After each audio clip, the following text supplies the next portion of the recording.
Thanks for joining us for another edition of Spotlight on Laurel, her history and her people, from WJTE Radio, the Video Guy, and the Sentinel Echo. Today I have the distinct honor and pleasure of speaking not only with one but two great people, Stacey and Jeff Sheppard. How you guys doing? Good. Good. Yep, thank you. Good. Stacey, I want to begin with you. Our families have been friends all our life. And I remember your grandparents very well, Joe and Manny Owens. And I think of them often because of my grandparents, you know, but what fine people they were. Mm-hmm. Joe and my grandfather were very similar, you know, and they loved each other dearly. But your grandpa Joe, he knew a lot of gospel songs. See, my grandpa, he didn't need a songbook. Joe was that way. You know, and they would do the homecomings on Sunday out the park, and Joe loved to sing, and he had his group and stuff. How long have they been gone? My mama, Manny, she passed away 16 years ago. Okay. And my papa Joe passed away 2 weeks after Jeff and I got married, May of 1998. Okay, 98. So my grandpa passed in 96 and Joe in 98. Okay. I was wondering about that. But just good people. And then your dad's side, the Reeds, I mean, I've always just known them. I don't remember ever not knowing them, you know. And my dad and then your Uncle Jack, they were big hunting buddies and stuff like that. They were really close. But just good stuff, you know. But me and you now, we're going to begin with the Backpack Club because you had the vision for that. And we'll work our way back to both of your basketball careers. But the Backpack Club, you just wake up one morning and say, hey, I want to do something? I mean, or where did that all stem from? Well, we had a former pastor at that time. His name was Greg Abels, and he was originally from Oklahoma. And a church there where his dad was senior pastor, they did a similar program like that there. And when Pastor Abels was here, he rode around and did a lot of stuff with the first responders and in the homes. And he approached me one day talking about the drug problem, and that was 15 years ago, which has rapidly increased since then. But when he was riding around, he said they would go into homes for whatever reason, and the kids would be there and there would be no food. And so he mentioned that. And there from that, you know, he was like, you know, this is what we would like to do. What do you think? And so it took off. So you were one of these people though then that they would come to, and if they needed something to get done, you roll up your sleeves and you kind of took the leadership role on. Well, I really enjoy a challenge, and of course I think it's God's way of allowing you to be in positions not knowing what's ahead. I absolutely agree with that. Because knowing what I know now, if I would have started it 14 years ago, I would have been scared to death. It's a big deal. It became a very big thing. But and you know, but here's the thing about it. You look back over it, and I'm not sure they were. You know, I know it stopped, and I'm not sure if it started back. I know they're trying to keep it going. Yes. But look at the lives that were touched by that. I mean, it's unbelievable. Mm-hmm. You know, and I know our church always, it was something they wanted to support, and we love supporting stuff like that. But it's a shame that there's that need, you know. But it's a real thing. Yeah. You know, you can't, and that's one thing I've always said. And people have different opinions of, you know, welfare, food stamps, whatever. You know, people, just poor people. You know, but here's the thing. It doesn't matter about mom and dad and how they got to where they're at, you know, which, you know, you can look at it this way too. God loves all of us, you know. But here's one thing. The kids can't help. The kids are innocent victims no matter what. It's not their fault. And when a kid ain't got enough to eat, and, you know, we have Christmas every day, and our kids do, literally, then, I think we need to step up, you know, and I think that served a great purpose, you know. Well, the kids are the ones who generally suffer in every situation. In every situation. And through positive, negatives, you know, it wasn't for the adults, it was for the children. That's right. And in a lot of situations, the the grandparents were taking care of the kids. Not all cases, but they were so thankful. And so many positive testimonies of how the Backpack Club, through kids that had started in kindergarten, and graduated, were still receiving the bags, and how it influenced them and impacted their lives. I mean, you can't make those stories up. No, you can't. No, it's heartwarming. It really is. A lot of grandparents raising grandbabies, and a lot of single parent homes. Some with dad, some with mom, but a lot of single parent homes. It's unfortunately the world we live in now. So we talked to Coach Bowling in one of our early interviews, and I didn't realize this till we were talking off camera here, but we talked about, of course, his state championship teams. And then we talked, about some of his the last one that he had. You were on that team as a 12-year-old. I was 12 years old. Turned 13 that summer. Yeah, that's amazing. He didn't say you were 12 years old, but you just told me that, and that's amazing. Yeah. It was my 8th grade year. I was really young. Yeah. But yeah, my job was to dribble the ball, get it up past the press, and then pass the ball to Kelly. Kelly Smith. Yeah. Everybody knew their role. Don't shoot, don't do anything, just dribble it and pass it off. They knew their role. Yeah. So, and that's what you did. Yeah. And so, what did that feel like? You were a baby. I mean, you won a state championship. At 12 years old, you really haven't experienced a whole lot of triumphant moments like that in your life, and so when that happened, it was okay. We won a state championship. Yeah. And then you want more though. You do, but I think what helped me playing with the older girls is I always played basketball with my dad and all of his friends. And I know how rough they are. In the church leagues and the industrial leagues that they had, and down at Pittsburgh Park, playing on the concrete with the chain nets. Your dad had a reputation. I'll leave it at that. Yeah. But no, I know exactly what you mean. He made you tough. I mean, you know what I'm saying? Playing with him, and he would never let me win. He made sure that I never beat him until I earned it. But that's playing good against the bigger, stronger girls, that's what I was used to. So that part didn't faze me. Right. The crowds and all that stuff, I got a little shook up, but they rode me at halftime, told me they needed to go get the pacifiers until I straightened back up. So. Yeah. But you didn't let that bother you either. So. No, I loved it. It was a challenge. Being on the basketball court was where I was most comfortable. So when you got two kids of your own who play basketball, and we'll talk about that in more detail later. But so when a coach calls, obviously, and wants them to play up, you don't mind. You've been there. Well, I think as long as the child is mentally ready. Of course, there's a big difference between girls and boys, and especially there is. Boys that are 12 and 13-year-olds to boys that are 17, 18-year-olds. Big jump there. It's bigger difference between the boys and the girls, and so Reed mentally, I think he's ready. He's prepared. The physicality of the game is where I think the most adjustment will come from for him. Well, he's a pretty smooth basketball player.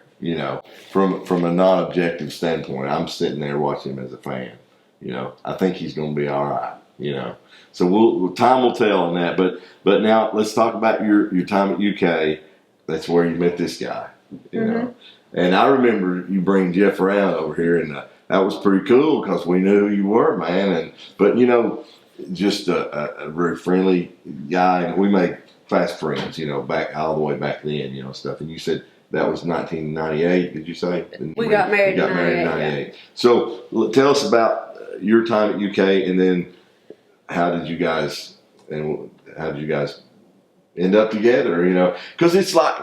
Okay, Garth Brooks, like he ditches his wife to get a country singer. Keith Urban needs a famous wife. They all sing Faith Hill, Tim McGraw, but you guys are the Faith Hill, Tim McGraw of Kentucky basketball. You know, I don't know about that. I mean, it's a fairy tale thing, really. I mean, because it doesn't just happen, you know. And you say, I know you guys are faith based and God's in everything, you know, if you submit to His will. But take us back to that, because a lot of people don't know that story. You'll go ahead. No, I don't. Well, I'm a year ahead of Jeff in school, and a year older as well. But so I was at Kentucky, and Jeff came in as a freshman, and You were playing basketball. I was playing basketball, and things were a little rough for him as a freshman. And they had a very talented group of guys there, and I had heard that he enjoyed fishing, and so I loved the outdoors, fishing, hunting, and I had written him just a letter in our mandatory study hall that we had, and said, I'm from here, I heard you like to fish, if you'd ever like to get a... So let's get real here. So you were kind of crushing then. You were No, making not you're at just that- trying to not be at nice that and help time. out. Okay. And who did you come in with? What? Tell me your freshman class. Who all came with you? My freshman class was Anthony Epps. It was just me and you and Anthony Epps? Epps. Okay. But I ended up redshirting 1 year. Mm-hmm. And so Anthony graduated 1 year before me, and I graduated with Cameron Mills and Alan Edwards. Epps had the best line at your guys' little 96 reunion. The best line of the night. He said, "These guys went up." He said, "I didn't make no." He said, "I didn't go on to make millions like these guys." He said, "I made millionaires."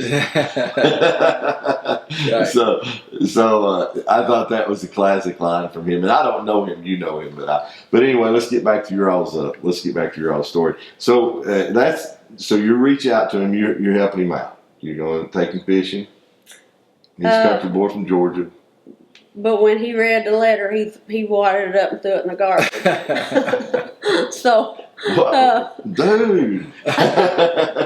but he didn't know. I mean, we didn't know each other. I mean, you know, we were both playing basketball, but men's basketball and girls is completely totally different. Right, More so then than now. Mm-hmm. So you know, we would just see each other when they would come out on the practice court, or we were walking off, and we would talk a little bit every now and then. And then actually our first date was Ichthus. Okay. That was down at Asbury. Yeah. And that's a whole nother joke in itself. That I asked him what he was going to wear, and he told me to dress up. And so I was dressed up, and he showed up in jeans and a flannel shirt. So I was mad. I should have known.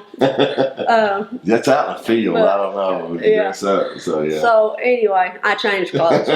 But that was our first date, and we just kind of hit it off. We got along together, and you know, we weren't at UK at the same time a lot because of his schedule and my schedule. When they were playing, we were home, and when we were home, So you guys didn't really watch each other play that much then?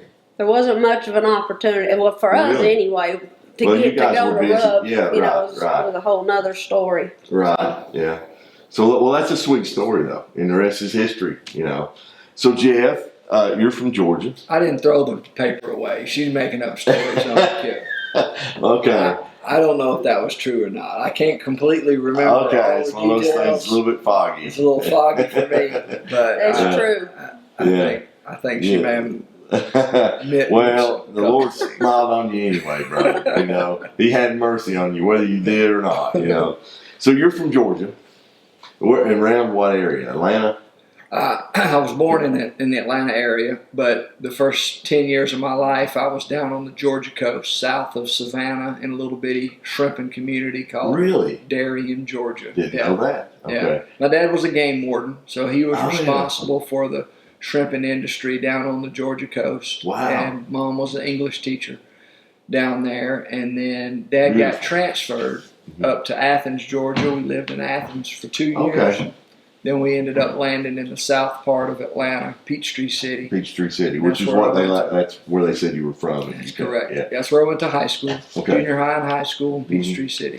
Well, that's a beautiful area down there, Savannah area down in there. You know, and the shrimping and all that. So your dad was a game warden. Was he like the classic game warden who loves the outdoors and just, so did you take after him that way? Somewhat. I haven't heard any hunting tales from you. I don't hunt. But fishing. I don't hunt. My dad wanted to take me hunting. I was not interested at all. But he took me fishing. That was our thing. We did together a lot. But I was a sports guy. My dad he played high school football. But he was an Atlanta City police officer to start out with. Okay. And then he eventually went into game and fish when things were starting to get a little rough in Atlanta. Mm-hmm. And so, he was always an outdoorsman, and we would go fishing together, and he even took Stacey on a couple of trips, just them two. Yeah. So that was really neat. But ended up landing in the south part of Atlanta. Went to middle school, junior high anyway, and high school there. Okay.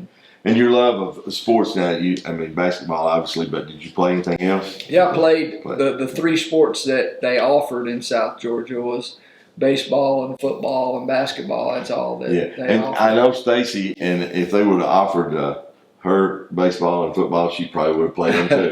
Yeah, I know how competitive, but now, so you probably excelled, I'm sure, and then you just kept growing. So not a lot of kids walk around 6'3", 4", whatever. They listed you at 6'5" at UK. So so basketball just fell in love with it. I was a great baseball player, Kip. I was awesome at so I should have played baseball. We do have videos. I got the video of me striking people out and hitting runs and everything. But we keep that. Casey up the you keep it locked up? Yeah, there's a reason for that. Try to stay humble. Keep a low profile. Yeah, right. I don't want the scouts to say. 3 pitches, 3 swings. Good or bad.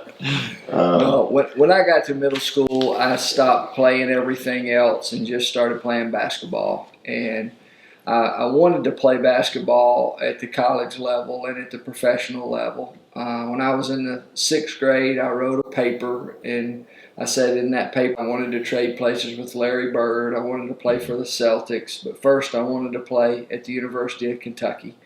And so that was kind of a dream that I put on paper. Yeah. And then just started playing basketball every day, kind of like Stacey. Just my story was a little different because I had a community of boys and men that met at our outdoor court where we played. A little place called Oak Grove. We would meet there every day after school, and it was hot all the time. So even during the winter, it didn't get real cold, so we could play basketball outside pretty much year round. And weather was never a challenge for us other than the heat. And so I played a lot of basketball. Played a lot of basketball through middle school and through kind of the 9th grade and 10th grade outside, and just learning to play that way. And it was a real benefit for me. Absolutely, My parents tried to send me to as many basketball camps as they could. I went to one basketball camp each summer. That was kind of the highlight of my summer as a boy, to get to go to basketball camps. And I came to Kentucky's camp, and Eddie Sutton was the coach up here. Okay, I did. Yeah. Funny story, real quick, about Jeff's dad. Sitting beside of him at a Kentucky basketball game, his dad had zero knowledge of basketball. And so anytime the whistle... Sounds like me and my son. So anytime the whistle would blow, he would be hollering. And then he'd say, "What did they call that whistle for? What did they blow the whistle for?" But he was Jeff's biggest fan. But he didn't know anything about it. That's beautiful. That because you want your kids, no matter if they want to play the tuba and the marching band, you're going to be behind. That's what a good, what I'm saying? That's, that's some of my kids' loves. I wouldn't have thought it, that they would have gravitated toward those things, but you support them no matter what. And and you back them, and so that's a neat story right there. Jeff, you were interested in UK early on, and obviously they showed an interest in you. Patino recruited you, and what other colleges were knocking on your door? Indiana, Vanderbilt, Florida, Virginia. There were several other schools, Georgia, but the schools that I would have probably attended and gone to visits if I hadn't come to Kentucky were Florida, Vanderbilt, and Indiana. And really, Vanderbilt was probably in the lead. Eddie Fogler was a coach that did a wonderful job with the recruitment. We really fell in love with him, with the school, and that's probably where I would have landed had I not. Okay, so but Kentucky wanted you, and that was your first choice because why does a kid in Georgia though want to play at Kentucky? Yeah, good question. I think that Rex Chapman had a lot to do with it. I was interested in kind of the way he played. I liked the way that Rex played. Coach Patino had just gotten to Kentucky, and they had a new style of play where they were playing really fast and shooting a lot of three-pointers and full court pressing and that kind of thing. So there was a new excitement that was at Kentucky, and there was that. Yeah. And it's Kentucky. I mean, there's a handful of schools that if you're a basketball player that you would love to play for, and Kentucky's definitely one of them. What's it like playing in the NBA, Jeff? Well, I didn't play too much in the NBA. I got to play in a few games. I started 5 games when Steve Smith, our starting shooting guard, was hurt, and it was fun. It is not difficult once you get in the game to play because the players are so good, so strong. It's just hard to get on the floor. There's so much talent, and it's so difficult to get on the floor. And then year after year, if you're a player like me that was kind of at the end of the bench and on the verge of making the team or getting cut, it's hard to stay on the team. And that's what we experienced. I made the team with Atlanta, and then I tried out for the Washington Wizards, and I didn't make it. I tried out for the Toronto Raptors, and I didn't make it. And so I was a good player, but I wasn't great in any particular area, and I needed to be to kind of find my niche in the NBA. Yeah, and well, that's just that's a whole different deal there. But did you play overseas? I did. I played. thought you did. I played for 3 different teams over in Italy. Stacey and I went over about a year after we were married in 1999, and lived over there for an entire year together, just outside of Venice in a little community called Treviso. Okay. And that was a really fun year. Well, you made some money in the NBA and overseas, I'm sure. It was good. It was good. It pays good. It does. But here's the thing, and I want to ask Stacey this first though. Watching him play all this basketball, did it make you miss playing the game? I did. I missed the competitiveness, but while he was playing, I was at the team's facility playing outdoors like I always had before with all the guys so you're getting, from all their other club sports teams that were there playing. So I was playing, and I actually had just tried out and made one of the women's teams in Italy. Oh, really? When I found out I was pregnant with Madison. Really? What about that? Yeah, that's a neat story too. I had no idea about that. But now playing in NBA and you're on the Atlanta Hawks, and you've got 2 national championships at Kentucky with 2 different groups of guys. For the most part, that's a lot different team camaraderie, I would imagine, than the college game. One of the things that I always, just a theory I had about Patino was, you can't blame him for leaving for the money that he was promised at Boston. But, I don't know what kind of coach he was. I know he won a lot of ball games. But you can't coach NBA players like you do college players. They're making as much money as the coach is. And that is one of the things I thought maybe that, was a stumbling block for him. Who knows? I don't know. I'm just talking from a basketball fan perspective. But you had great camaraderie with your guys, but NBA is different, right? It's completely different. Whenever you kind of throw money into the mix, it changes everything. Yes. And so the priority shifts from being all about the team and all about winning games and winning championships to me. Mm-hmm. And whenever, self and selfishness becomes the priority, then it changes things. Mm-hmm. And no matter what the NBA player or the professional player says, they're still professionals and they're still having to do this as a job. And it does change things. From a coaching perspective, the coach no longer becomes the most powerful person in the organization. Yes. You've got general managers and presidents and ownership and that kind of thing. And so at the college level, and sometimes you got a franchise player who wears a bigger hat than the coach. That's exactly right. Yeah, and each dynamic is different. Right. But college basketball and high school basketball, amateur sports is just it's incredible to be able to participate in it and to be in a program like Kentucky and to be there at the right time when you can win and win at a really high level on a consistent basis. Kentucky thinks you were there at the right time too, though. Well, Kentucky fans, you were MVP of the '98. Without you, I don't know. It's hypothetical to say whether we win that or not. But that was a beautiful year because it was so unexpected for the fans. '96, anything less would have been a letdown. And that's tough. So '98 was a pleasant surprise for everyone. You guys gutted your way through that, and it was a beautiful thing. We avenged some things that Duke win was not. You know what I'm saying? Yeah. Just things that Kentucky basketball is different from anything else in the world. Mm-hmm. And Stacey, I want to go back now and ask you about being recruited. Kentucky, who else recruited you out of high school? And when did Kentucky get involved? Because the coach. When I interviewed Coach, he said, "Well, I wasn't there then." Mm-hmm. He said that he handed that off. He said, T was already on board, and that's when. So he and I couldn't pinpoint when that recruitment began in the UK with you. Well, it was a lot different with me. Of course, I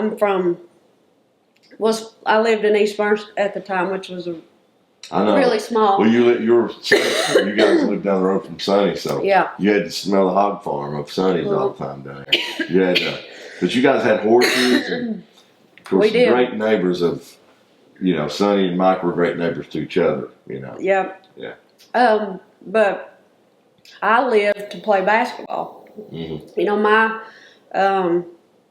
I didn't have dreams or aspirations of playing collegiately because I was just playing for today and right now, and I was thinking about who I was playing next, and I wanted to be better than them and beat them.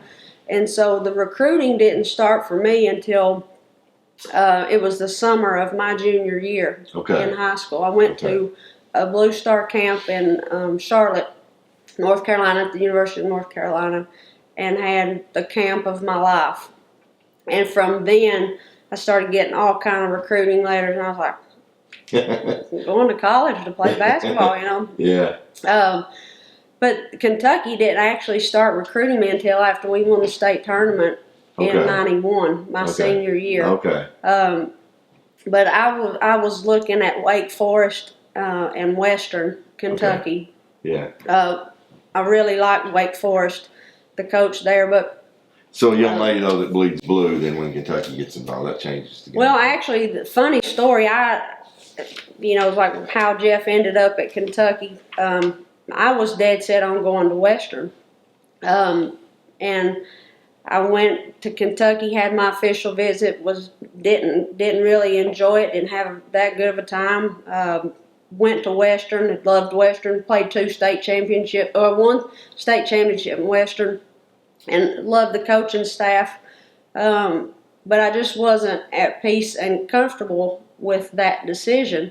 And once I verbally told Western that I wasn't coming, then it was very clear and apparent to me that I was making the right decision in choosing Kentucky. Yeah, I don't think anybody argued with that. Yeah, so. But it worked out, and you didn't see women's games on TV hardly ever. when I was growing up. I mean, it was more men's basketball, and the only women's game that I remember watching was when Kentucky with Patty Jo Hedges and Lisa Collins was there playing Old Dominion on television. Yeah, that's a big deal. Yeah. But anyway, so me going to Kentucky was very late. Yeah. And, once I committed to them, It was it was, it's your steps are ordered of the Lord way before that's you right. even know. So, you happen to be really good at something you love, which is basketball. You're suddenly thrust into a spotlight that you had no idea even existed at the time. The kind of fan base, the level that you're going to, automatic celebrity. I mean, people adore you. Kids want to be you. They want to emulate you. How do you process that at that age? Well, thankfully, there were some really good leaders at Kentucky at the time. Guys like Travis Ford and Jeff Brasso and Jamel Martinez. They were seniors there. And so you just kind of learn how it works. You learn how Kentucky basketball fans are. And, we're somewhat isolated from everybody all around the state. And it's probably a good thing. We don't know just how much pressure is on us when we're playing. Well, you were pre-Twitter, you were pre-Facebook, you were pre-social media. Yeah. The game has changed. That whole spectrum has changed now, and I guess it's harder to keep them in a box, keep them sealed up like you guys were. It would have to be more difficult for Coach Calipari to do that now. It seems he kind of embraces it, but you still have to build a wall. Sure.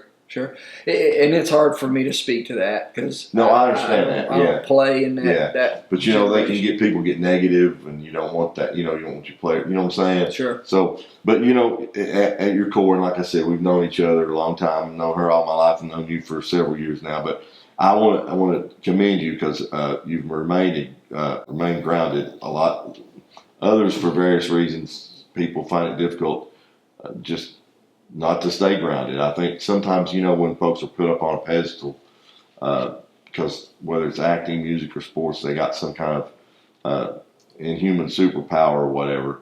But other people tend to forget they're human, just like us. You know what I'm saying?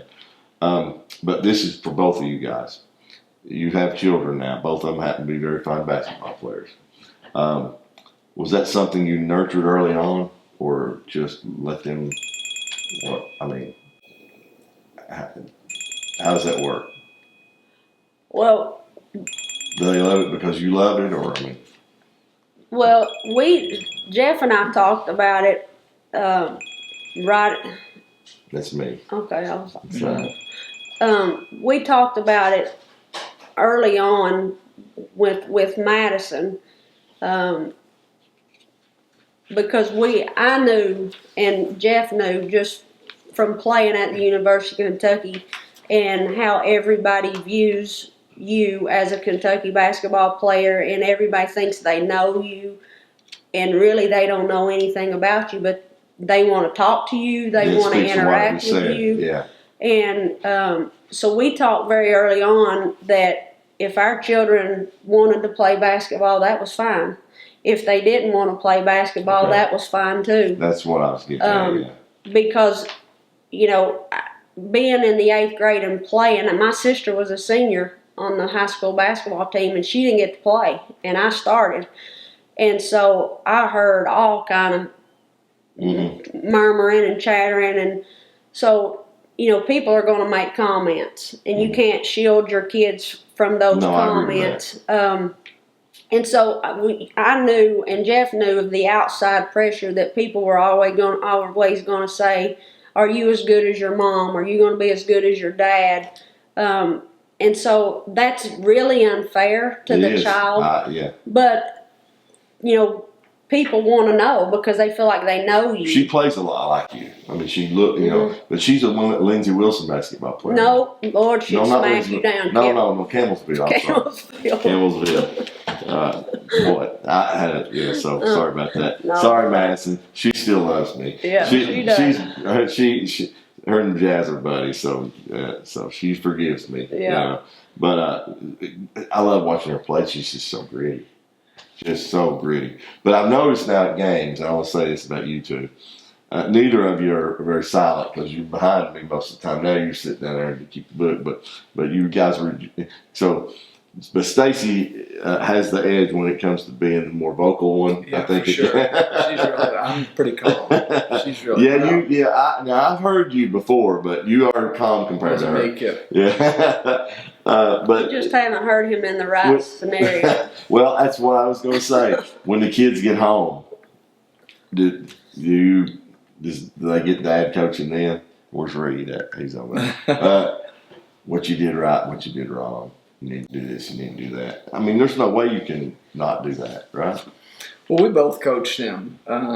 We see things. We see things a little different than they do, and different than a lot of people do. Obviously, I'm sure you do, and that's awesome for them. Yeah. You know? Our biggest thing is effort and their attitude and how they react to certain things. Basketball is too hard to play perfect. We know they're going to miss shots and make mistakes, but when there's a lack of effort that we notice, or their confidence is shaken because of a mistake that's made, then that's where the teaching moment is for us. We do things with fundamentals and work with them, but in a game, you can tell when you watch them. You just have to play when you get out in the game. So we don't yell at them because they missed a shot. A missed shot's not a mistake. A bad shot's a mistake. Sure. Yeah. Sure. But I think maybe Elijah, he said, Dad just said, shoot till you make it. I don't know if you ever said that to him or not, but he got a lot of stuff from you. You worked with him a little bit there and stuff. But I loved watching Madison gritty, and now I'm enjoying watching your son. He's in here, so I can't brag on him too much, but he's high basketball IQ, and he plays with finesse, and for his age, I enjoy watching him. I've loved watching both of them play, but and like I said, you were good to my son, and we live in a time where some dads just get credit for showing up, but when folks say your kids have character. As a parent, that's the best reward there is, and both of yours, I got to brag on them. I don't think there's a magic trick to it. I just think you should be there for them, And you guys, I've witnessed that with you guys. Take them to Sunday school, Sports has and I was never an athlete in the least. I gravitated toward music all my life, I love sports. I just can't play them, But the thing with me is, I love music, but I can't sing. Okay, all right. Well, that's good. I mean, you have to shut up. Yeah. But sports in life. Football game. You got a first down inside the 10, and you get stopped at the goal line. But you got another chance. And you got to suck it up and dust off and do it again. You got a fast break all the way down the court, and you miss your layup. You blow it, but you get another chance. Life is a lot like that. Mm-hmm. You got to. But now let's talk church. You're both heavily involved in your church. I see Dan, every week. Love the guy, and he loves you guys. But let's talk about faith, not just Faith Assembly. That's where you were raised. I know what it's like to be not to know another church, not to have been born into a church, and I don't know if they run me off, I don't know where I go. But so faith in general, though, and we'll talk about Faith Assembly too. But Jeff, what kind of church did you grow up in? I grew up in a Baptist church and grew up. I assumed you did because everybody grows up in a Baptist church. Yeah, especially in South Georgia. Yeah. So anyway, this was a change for you. It was. Yeah. It was, and welcome to the full gospel, brother. Well, thank you. When Stacey and I were dating, I would come down from time to time and go to church with her at Faith Assembly. And at the end of the day, the people at Faith Assembly, they love me, and they love everybody, and so that is They loved you into genuine. the phone. Yeah. Yeah, Mm. it's You felt genuine, and so when you feel that in a real tangible way, it impacts you. Absolutely. It's a great church, period, and obviously, Stacey, you already knew that, Mhm. but you guys have something very special coming up, Stace. Actually, this will come out on Facebook. Our interview today will come out the day that the Live Nativity opens. So let's talk about that a little bit. It's been a while. The vision for that, I'm sure you had a lot to do with that, and now it's coming back. Tell us about it. Well, Pastor Dan, who you meet with weekly, he said when he came here, the most asked question that he was often asked was, "When are you going to do the Live Nativity?" And so we were just sitting in his office. It wasn't even a year ago, and he was, he's like, "What do we need to do to get this going?" And I was like, "Do you want to do it?" And he's like, "Yeah, I'd love to do it." And I was like, "Well, let's do it." And so it kind of went from there. It's been 9 years since the last time that we did it. So we've had to build everything from scratch. But there's a lot of positive vibes and just a buzz in the church and excitement. And you're going to wish you'd have done it next weekend and the next weekend after you get these 3 days in. That's what's going to happen. You all are building Bethlehem up there, man. We are. Just for 3 days. Yeah. But the landscape's changed around there too. There's restaurants down there. So, but they're going to, I understand they're going to wrap cars around. There's a different way in and out. Cheddar's and Buffalo Wild Wings, they were not there. Mm-hmm. And so we don't want to hinder their traffic to there. So we're going to start down by Cabos and come up by the road there that goes beside a Cracker Barrel. And then if that gets too congested, then we're going to take them up the hill there where the medical buildings are. You guys used to serve cider and hot chocolate. Yeah. You all did it up right. I mean, really. You've been a part of it. Yeah. I was there. Yeah. So, what's your role this year, Jeff? I just stand around. I'm a tall Sheppard boy. Tall Sheppard. That's good. I like that. And Stacey, you're just kind of a busy bee overseeing a lot of stuff, right? I mean, I have been put in leadership over it, but I've got a lot of pretty impressive people right underneath me that I can call on, and that we're working diligently, and it'll be going Thursday whether we're ready or not. Like I said, you're building Bethlehem, literally. So, I'll tell you this: awesome. when you come across the interstate, you will see the star. I heard about that, and we don't want to say too much about that, but I heard the star is incredible. I heard there will be wise men from the east follow that star. They will follow the star. So that's and we're looking forward to that. We always loved that, and I know it was so much work. I appreciate y'all for doing it, because that's probably why that it ended. Everybody's just weary, But it's a wonderful thing that y'all are bringing back. And so, folks, if you get a chance, it's Thursday, Friday, Saturday, and if you're watching this after that, you missed it till next year. But anyway, it's been a pleasure. Thank you for welcoming me into your home. I know my daughter's been here, but I'd never been in here, and I knew it would be a warm and friendly place to come. So if Tammy runs me off, maybe y'all can fix me some supper, and I can We got extra room. I appreciate you guys very much. Thank you. Thanks.